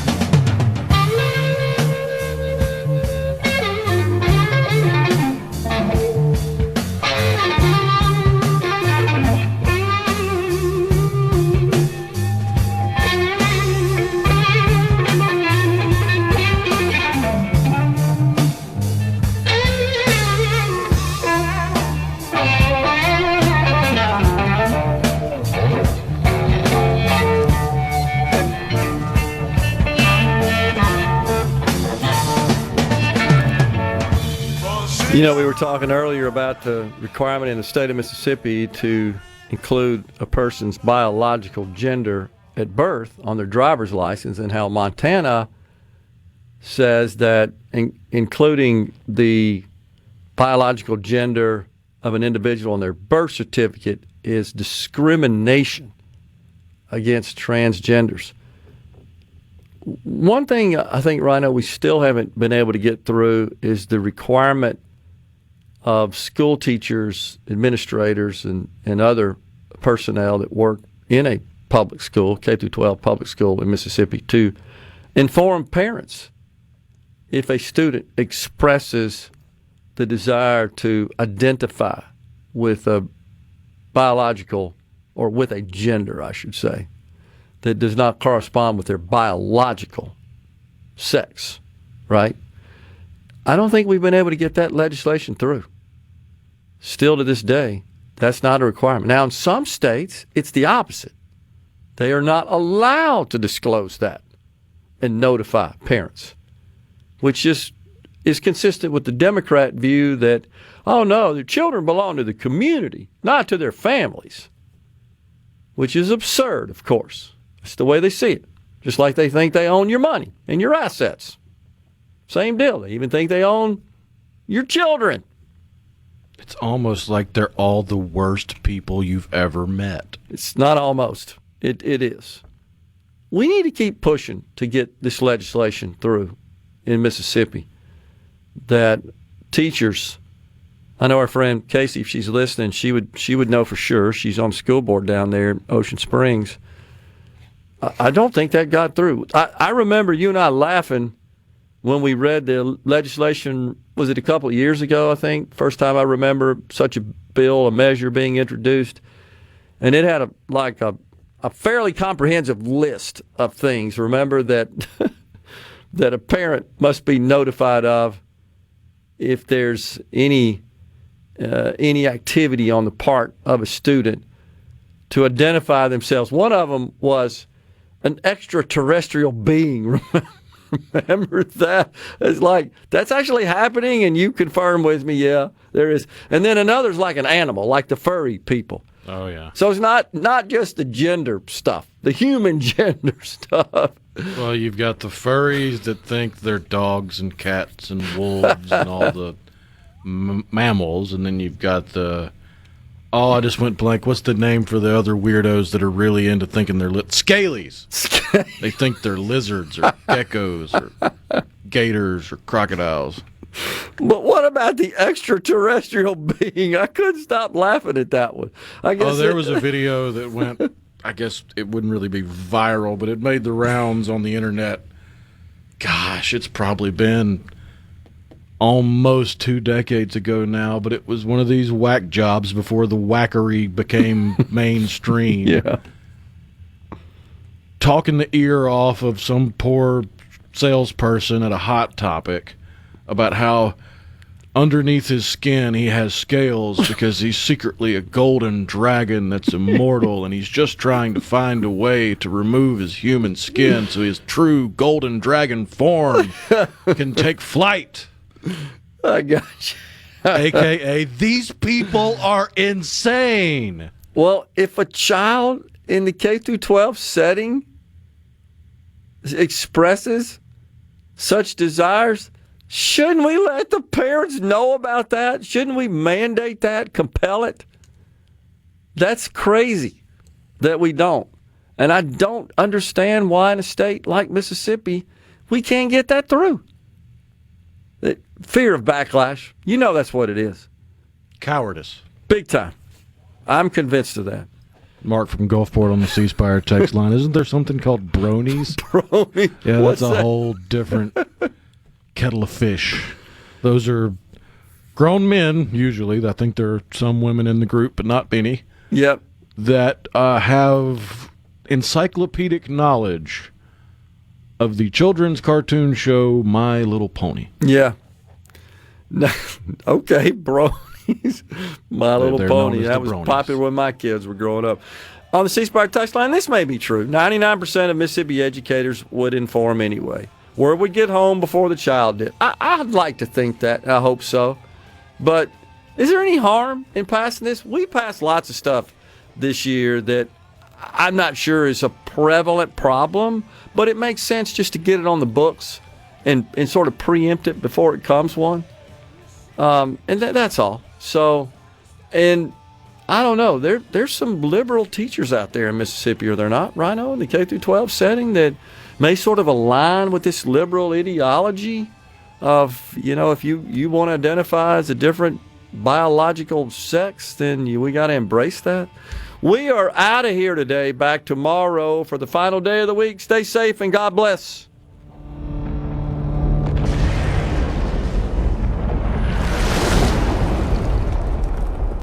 A SuperTalk Mississippi media production.